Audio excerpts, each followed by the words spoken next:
In Westminster by Alastair Campbell. Evening to you. A lot of people trying to make head or tail of what the Prime Minister said. Your colleagues say it's a dignified and statesmanlike offering from him. Those on the other side of the House saying that it's a blatant piece of party gamesmanship and has nothing to do with dignity. What it is, I think, is it brings sense to this very, very complicated and difficult situation which the election result threw up. No party won. No party leader got a very clear mandate. The Tories got most seats, they got the biggest share of the vote, and the options remain a minority Tory government, some sort of deal between the Tories and the Liberals, and they can carry on their discussions with that. But what's happened today is that Nick Clegg has indicated to Gordon Brown that there may be sense in actually a discussion developing. There have obviously been sort of behind-the-scenes discussions going on, but a proper policy-based discussion developing between Labour and the Liberal Democrats to see whether the basis for a coalition government can be formed. And I think actually a lot of people will feel that's not about, if that materialises, is not a bad outcome from this election. Let's just, go back a bit where we were. Do you think that's what the British people really voted for? Well, what they certainly didn't. They certainly voted for change of some sort. No doubt about that. Let me finish. Well, they voted for change of some sort. I thought you wanted to have a discussion. No, I wanted to answer Jeremy's question, if I may. Oh, right. They wanted change of some sort.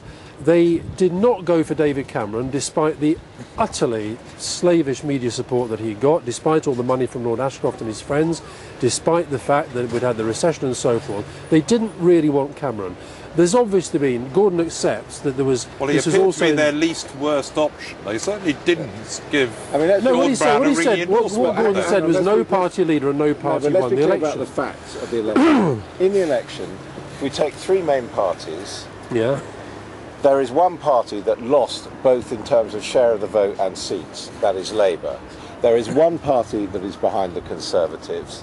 And on top of that, we've now got a Prime Minister who wants to stay on for 4 months, but is saying he's going to resign in 4 months' time. Now, none of that, with all due respect, Alastair Campbell, can be seen as a vote of confidence by the voters in the Labour Party. But nobody's saying that it is. In fact, that's the whole point. Well, you're saying nobody won. What I'm saying is, if you just look at the results, there is a party which clearly lost, what you're therefore as saying, it moved down. What you're saying, though, is that, look, David Cameron didn't do that much better than some of his predecessors, but look, I accept he got more seats and a bigger share of the vote.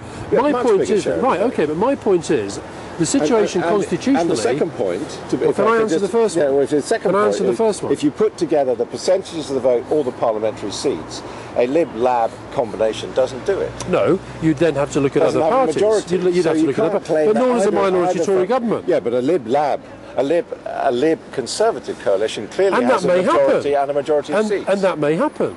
Yeah. And all that's happened today... Why not do what Malcolm Wick says and just go quietly, accept that you lost this election? Why not do what David Blunkett says and accept that you lost this election? Well, because I don't think that would be the right thing to do, because I don't think that's the verdict that the public have delivered. National interest is actually what you're seriously thinking about in this. Yes, the nation needs 4 more months of Gordon Brown limping on until he resigns. Adam, I know that you've been sort of spending the last few years saying Gordon Brown's dead meat and he should be going anyway. I've not been saying that. Well, you pretty much show me where I said that once. Adam, I don't want to go and are you saying in the national interest what the nation needs is 4 more months of Gordon Brown? I am saying there are three options. I am saying there are three options. One is a Tory minority. None of them are perfect. One is a Tory minority government. That would be perfectly legitimate, okay? It wouldn't be terribly stable. It might not last very long, but it's legitimate. The second is a Lib Tory deal, either formal, which could be stable. But what's absolutely clear, Adam, you can't tell the Liberal Democrats to do things they don't want to do. No, I'm not telling anybody. No, but you're sort of saying it's an easy option for them. It's not. And what's coming through loud and clear from a lot of Liberal Democrats is that their activists and their supporters are saying, hold on a minute, we did not vote to get you to put David Cameron in power. We voted to stop that happening. Well, did they vote to keep Gordon Brown in power? They voted. Did they vote to keep Gordon Brown in power? No, they didn't, and Gordon's accepted that today, so which is why... No, but what does he do? What does he do? He just sort of says, well, here you go, David Cameron, come on in. You didn't actually get the vote you should have done. You didn't get the majority you said you were going to do. You got a lot more votes and seats Yes, than I know. me. Adam, you're obviously upset that David Cameron's not Prime Minister. I'm not upset. You are. You probably are. Don't keep casting aspersions on what I think. Calm down. I am commenting. Don't keep saying what I think. This is live on television. No, don't keep telling me what I think. This is what you do. You come on, you say, no one won the election. No, don't. You talk to me. I'm fed up with you telling me what I think. I don't care what you're fed up with. I don't care what you're fed up with. You can think what you like. I can tell you my opinion. Don't tell me what I think. I will tell you why I think you're reacting Alastair, so you're being badly. no, I'm not, Jeremy. you are being a bit provocative here, and unnecessarily well, sometimes so. politics is about passionate things. He is saying Gordon Brown is no longer legitimately in Downing I'm Street. saying Gordon Brown. Is. I'm saying if you look at the performances in the elections, Labour did worse than the Conservatives. No, and I'm saying to you, that? no, they got more seats. Of course they did. The Tories got more seats. So you do accept it? Yes, but equally, Gordon Brown is constitutionally perfectly entitled to be Prime Minister. Just tell Let me finish this point, how... John. Let me finish this point. He has managed this situation, I think, perfectly properly.